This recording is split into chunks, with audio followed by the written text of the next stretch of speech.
Tava com saudade de você, muita saudade.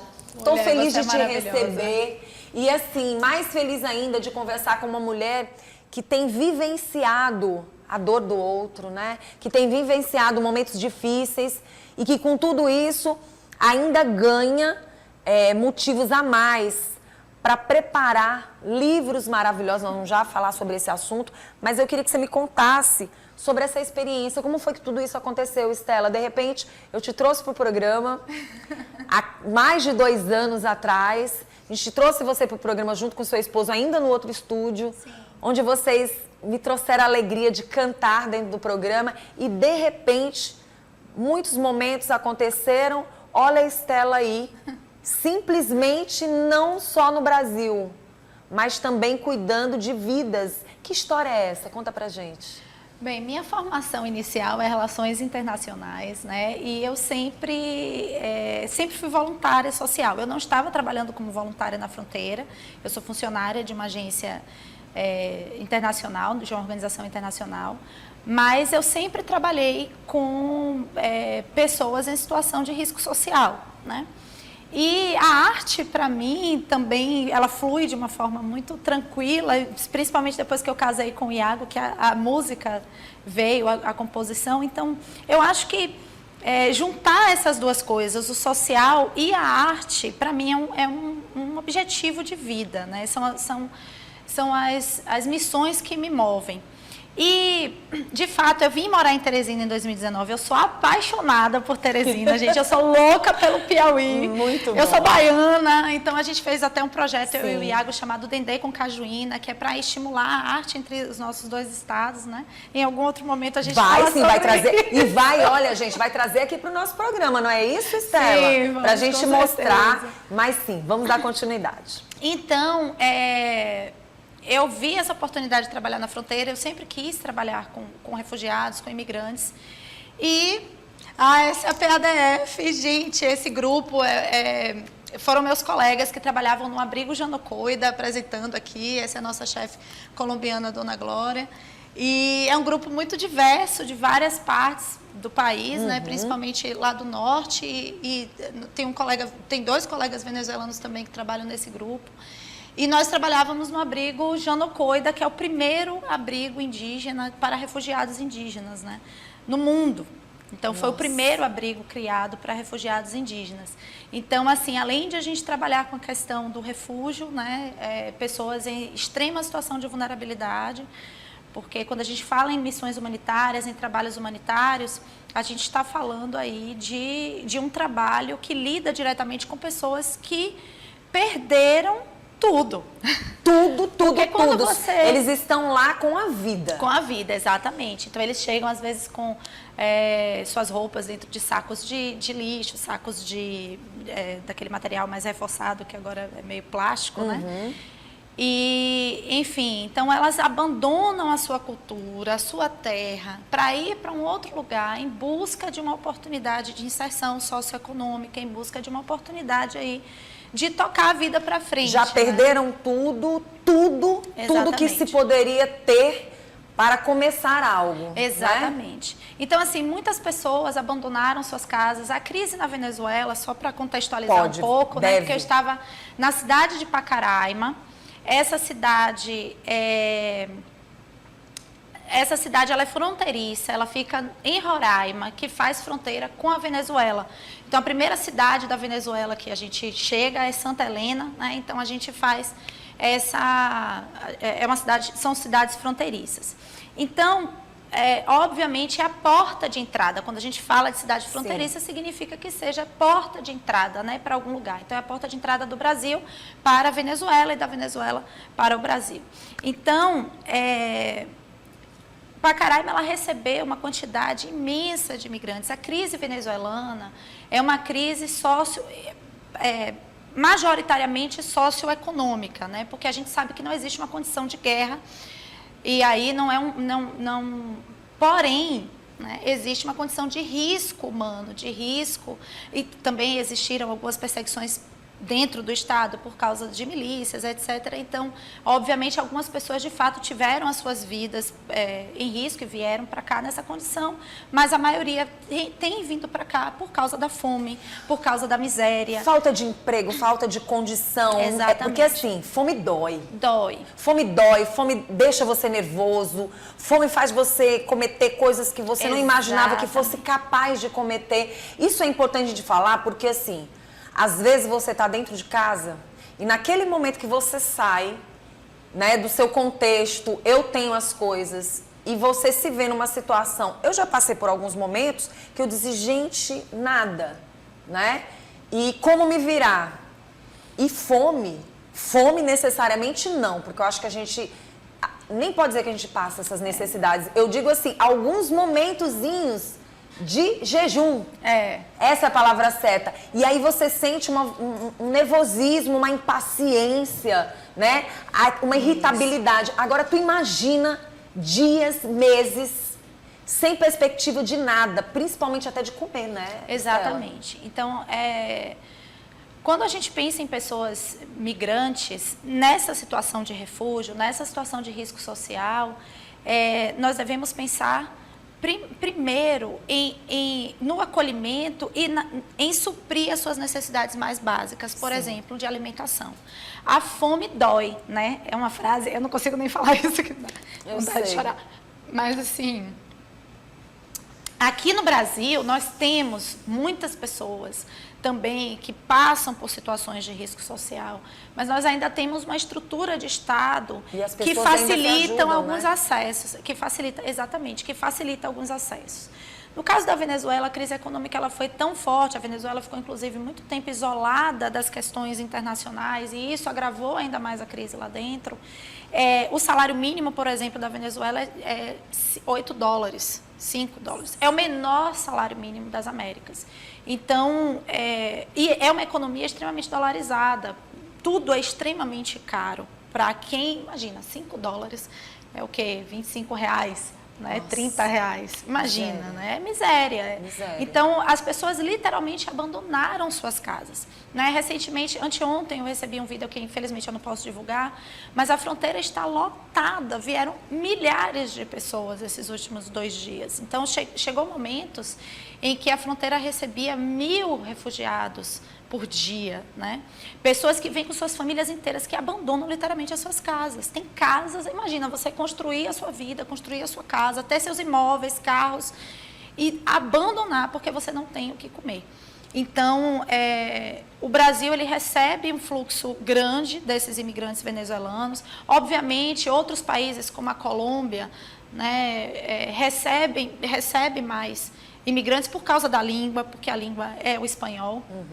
Então, ainda existe essa barreira linguística. Nós temos de lidar ainda com a xenofobia. O que é xenofobia? É essa aversão ao estrangeiro, né? Existe xenofobia, inclusive, aqui dentro do país, quando uma região tem aversão a uma outra região. Né? A gente que é do Nordeste sabe muito bem que a xenofobia ela é um mal terrível que está aí e não vou longe, não. Aqui em Brasília mesmo, não sei agora, pelo menos posso dizer para vocês que, bem aqui em Brasília, que tem uma mistura gigantesca, principalmente de nordestinos, ainda tiram onda do piauiense. Em São Paulo, no sul do Brasil, onde eu nasci e fiquei até os meus 15 anos, a coisa tem mudado por quê? Por causa das redes sociais. Você tem visto um Piauí mais rico, ao qual ele sempre foi, só ele não tinha o privilégio de mostrar suas riquezas, e através das redes sociais a gente pôde mostrar. Então, infelizmente, ainda existe muito essa coisa do eu preciso ver para crer. E quando as pessoas veem, elas começam a te tratar de uma forma diferente, porque elas estão vendo as riquezas. E, infelizmente, o ser humano ainda é muito preso a bens materiais, ao lado intelectual das pessoas, como você vive, como você está, né? Isso é triste. Exatamente. Me conta como era a vida de vocês, e eu acredito que até psicologicamente, a gente está no Janeiro Branco, não é fácil nem para vocês. Eu vi sua emoção aqui ao falar. Muito sofrimento aos olhos e ao sentir, né? é uma situação assim, primeiro que Pacaraima é uma cidade extremamente pequena, né? Ela não oferece tantos recursos assim, ela não para comportar tanta coisa. Então a gente acaba tendo muito acesso, de fato, a uma situação de miséria generalizada, né? E dentro do abrigo Janocoida, porque lá, só para explicar mais ou menos, a gente estava no contexto da Operação Acolhida. Essa Operação Acolhida é uma operação que tem 3 atores principais, né? O Alto Comissariado das Nações Unidas, o Acnur, o Ministério da Cidadania e o Exército. O Exército ele tem uma força de logística muito, muito importante, né? Então, é uma operação que ela tem sido bem elogiada no mundo inteiro, porque a gente sabe que as crises humanitárias, muitos países, eles não conseguem se organizar para receber o fluxo de imigrantes. E a gente se organizou de uma forma muito interessante.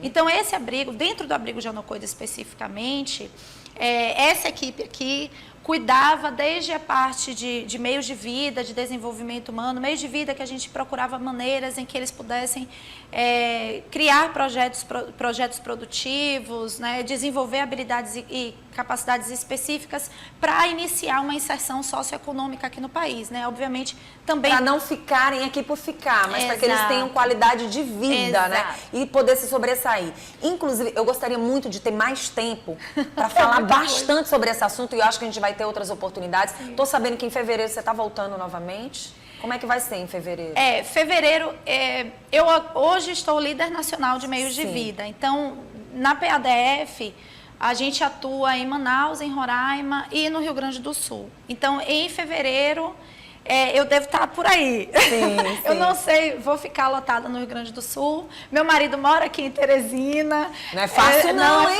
gente? Além de tudo, fazendo a boa obra. Verdade, além de tudo, você não está só profissionalmente, mas você está fazendo a boa obra.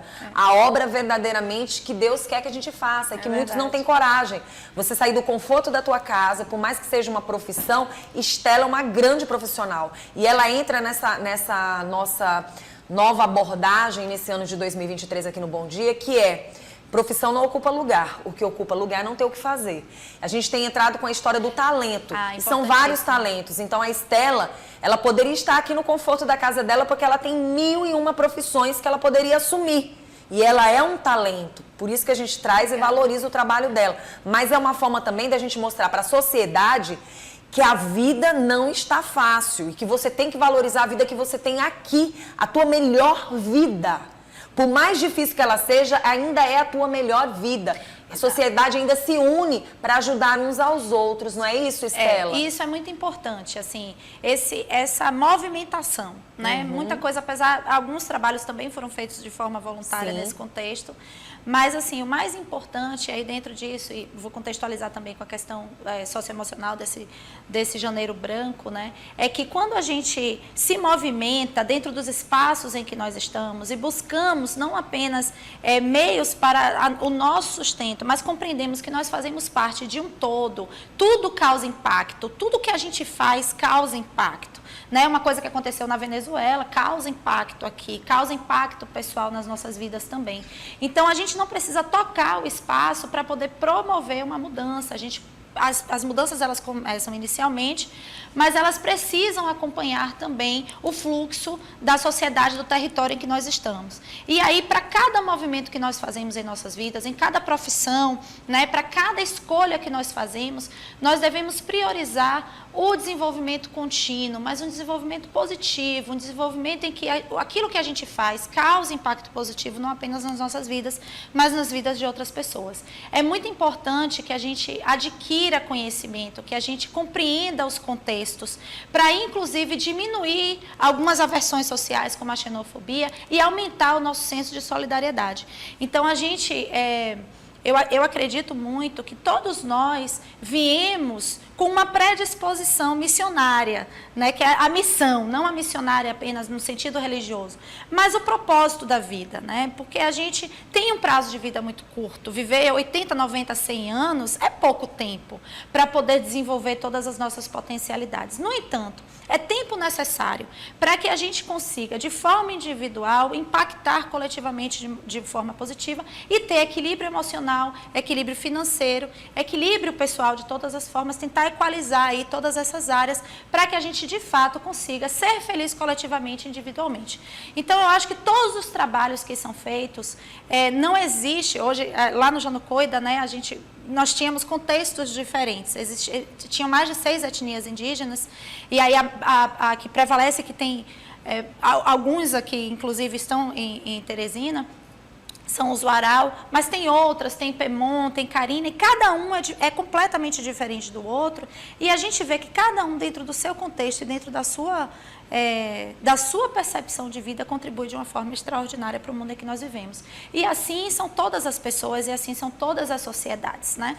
O que somou para a tua vida, e o que tem somado, acredito que muito, mas eu acho que é importante a sociedade saber, principalmente o nosso povo teresinense e piauiense, e o que você traz e o que você deseja trazer para Teresina, que eu quero ainda falar dos teus livros, porque além de tudo também escritora. Ai, sim. Muito gente, bom. Olha, como eu falei no início, eu sou apaixonada por Teresina e pelo Piauí. O Piauí, ele tem um potencial imenso. Ele né? Porque quando a gente fala potencial, parece que a gente está falando de uma coisa que não é. Na verdade, o Piauí é um estado gigante, né? O Nordeste é uma região extremamente rica em todos os aspectos. E, para mim, o aspecto mais importante de Teresina, por exemplo, é o aspecto humano. Né? Eu acho que o povo teresinense, o povo piauiense, ele tem uma sensibilidade humana, é muito característica do nordestino também, mas aqui eu vejo muito esse senso de coletividade e também vocês têm uma qualidade que vocês são muito educados. Eu acho teresinense um povo muito educado. Assim, educado não no sentido de adestrado, porque quando a gente fala de educação, o pessoal pensa, não, é o pessoal que já está assim, não. Não, gente, é educado no sentido de acolhedor e não só acolhedor. Vocês têm incutido em vocês esse senso de coletividade, de cidade. Isso é importante, né? Quando a gente fala da cidade, quando a gente fala da polis, essa noção de pertencimento, ela é muito importante para o desenvolvimento. Então, eu acredito que Teresina, especificamente Teresina, tem vários potenciais, sobretudo potenciais humanos voltados para a tecnologia. Eu sou internacionalista, eu vivo dizendo para o meu marido, Iago, eu vou internacionalizar essa cidade. Vamos ver, né? Se um dia eu terei a oportunidade de trabalhar aqui nesse sentido, em políticas públicas, etc. Eu acho que vocês têm um potencial tecnológico muito importante, um capital intelectual humano, né? E a educação aqui é muito forte, é muito importante. Fora todas as outras questões que são ambientais, etc. Mas para a cidade em si, eu acredito que Teresina ela pode virar um polo tecnológico, um polo internacionalizado, muito interessante. Então, deixa aí para o nosso governo do estado, mais precisamente para o nosso governador, que já vai entrar em ativa, já entrou em ativa. Acreditamos muito, estamos acreditando muito para que o nosso estado vá mais longe. Muito bom. Então, assim, já fica uma deixa aqui para que a gente faça tudo isso acontecer. É um prazer estar com você. Quero ter mais oportunidade de sentar com você fora do Bom Dia, numa outra oportunidade, para eu entender um pouco mais desse trabalho que você fez fora. Até porque eu amo gente, você sabe, e saber mais e poder levar mais para o nosso povo de que a gente tem que ser melhorado todos os dias é o que nós desejamos. Então, acho que estar com você aqui é essa soma. E você fez livros, que coisa mais linda! Durante a pandemia, eu fiquei aqui em Teresina. E nós ainda estamos na pandemia, é importante dizer isso, viu, gente? Não acabou, a pandemia não acabou. Mas eu fiquei isolada com meu marido durante alguns meses. E uma amiga minha, Luciana Caldas, ela me ligou e fez assim, Nandinha, vamos escrever um livro? Aí eu fiz, vamos. E aí eu escrevi as poesias, ela é psicóloga. E eu aproveitei para fazer uma pós em psicopedagoga, agora eu sou psicopedagoga também. Olha aí, quantas profissões, tá vendo? E o livro, a coleção Respire Fundo, ela é uma coleção que fala sobre, ela ajuda os pais e as escolas e os terapeutas, né, a trabalhar a educação socioemocional. Por quê? Porque as emoções, elas precisam ser trabalhadas a partir da primeira infância.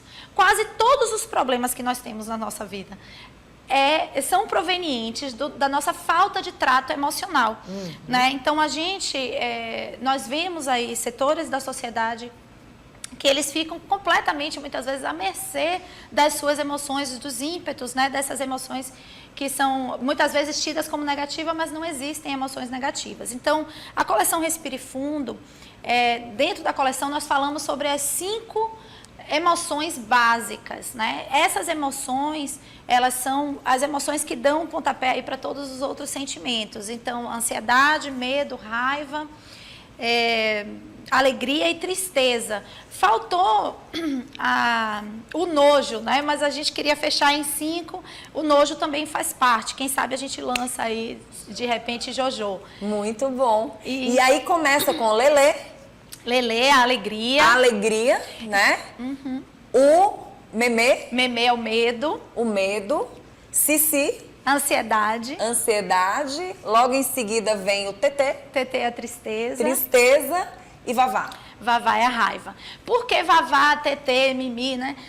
Memê? A ideia é que a criança, ela se aproxime das suas emoções. Então, o apelido, né? Quando a gente apelida, a gente acarinha algo. A gente se aproxima não se torna com um afeto. monstro na vida dessa criança. Exatamente. Então, a coleção, ela é uma coleção escrita em linguagem poética, porque a linguagem poética, ela é rítmica, né? Ela tem... E dentro da coleção nós temos também dicas para os pais e instruções para profissionais também e pais também. Muito sobre bom. Como cuidar dessas emoções, do trato com cada uma dessas emoções ao longo da vida. Eu a amei. partir da Como é que infância. As pessoas fazem para encontrar esses livros maravilhosos, a coleção? Pronto. 2 livrarias vão receber as coleções aqui, que é Leitura... E me desculpa, eu esqueci o nome da outra. Não tem problema. Universitária, leitura universitária. E no site você pode procurar o Instagram, Coleção Respire Fundo. O Instagram, gente, pelo menos 3 vezes na semana nós colocamos muitas instruções e dicas sobre educação socioemocional. Então, acompanhem, sigam. E tem o site lá no Instagram, tem um link para o nosso site, que é Respire Fundo.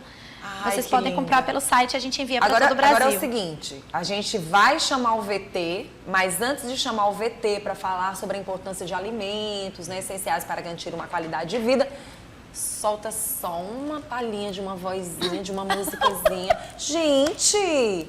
Meu Deus, eu tô louca. Não tem problema, lembrou de alguma música? E tem uma música nossa, eu gosto muito... peguei ela. Vamos pra tarô, né? Que é que todo mundo... Essa só música, um pedacinho. Essa foi a primeira música que eu escrevi em espanhol e em português. E ela fala muito do que será, né? Das coisas... Enfim, bora lá. Só um pedacinho, Agora fiquei nervosa, eu nem tava nervosa. Só um pedacinho. Vamos lá. No será tan fácil al fin. Escucho las estrellas hoy. Mañana ya no sé a dónde voy. Pienso que es mejor así, buscar toda a verdad que crees, pero entender que nada es como ves. Linda, maravilhosa. Estela, que Deus te abençoe, te guarde, proteja, Amém, cuide obrigada, de você, que todo esse sentimento de amor que você sentiu, mesmo na profissão, seja resultados positivos para trazer para o nosso Piauí logo, logo. Não quero te ver longe muito tempo, não. Tá bom? Nem o maridão. Ele vai ficar aqui. E nem o maridão quer ela perto, viu, gente? Sim. Mas muito obrigada, tá, Estela? Obrigada. Tudo de bom pra você. E olha, gente, esse livro é muito importante, principalmente pra educação infantil.